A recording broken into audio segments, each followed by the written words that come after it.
दोस्तों, आज आप सुनने वाले हैं जीना इसी का नाम। एक कहानी।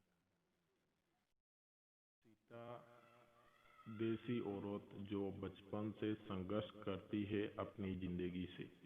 परिवार वाले ने शादी की अपनी तरफ से अच्छा बर खोजकर, पर किस्मत में जब सुख नहीं लिखा होता है तो हम चाहकर भी सुखी नहीं रह सकते।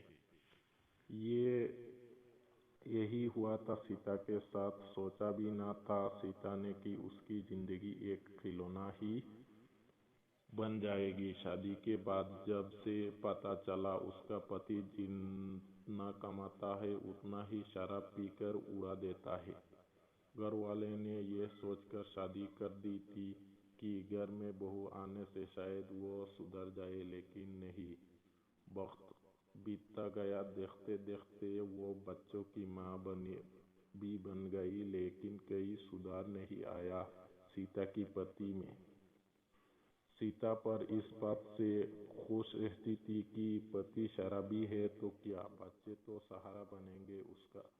अपनी तरफ से हमेशा घर का माहौल ठीक रहने की कोशिश में लगी रहती थी।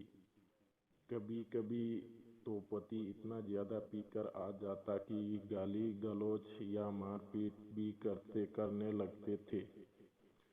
वो भी सीता कभी कभी पलट कर जवाब नहीं देता, क्योंकि उसे तो बस यही धुन सवार थी कि बच्चे को कुछ मनाना है, किसी भी हाल में उन्हें अच्छी शिक्षा मिले। इसी कारण वो दिन रात मेहनत करती थी, कितने भी थक जाए, पर समय पर शिकज तक नहीं आते देती थी, क्योंकि सीता जानती थी पढ़ाई बहुत जरूरी चीज है। वो अनपढ़ है, इसलिए तो आज उसे लोगों के घरों में काम करना पड़ता है। सुबह जल्दी जल्दी उठकर घर का काम करना, बच्चों को तैयार करने, स्कूल के लिए भेजने और फिर अपने काम पर निकल जाना। आज फिर से लेट आई सीता, काम करना है कि नहीं।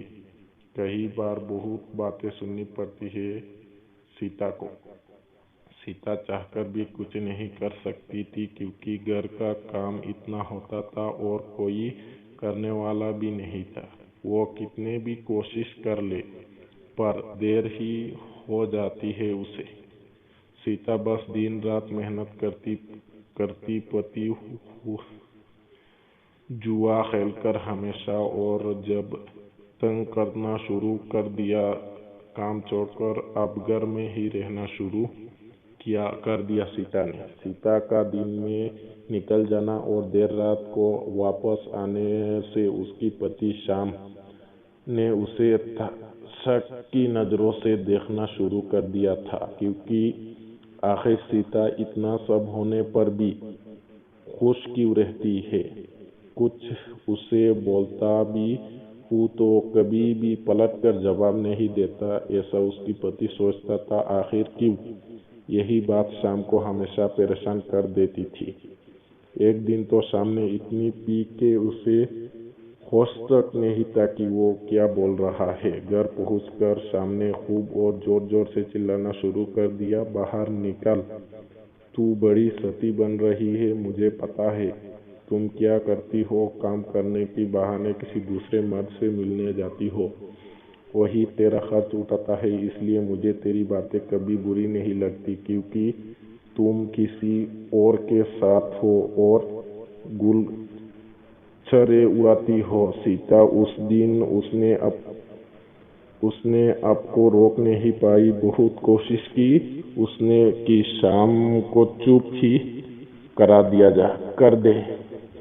नहीं, जब हद से ज्यादा वो बोलने लगा तो सीता ने पहली बार उसके आगे कुछ बोला, जिसका नतीजा हुआ कि शाम ने सीता और बच्चों को घर से निकाल दिया, कहते हुए कि वो मेरे बच्चे नहीं है, जिसके भी है तू वही ले जा। अब अगर दोबारा तू और तेरे बच्चे यहाँ आए तो देख लेना।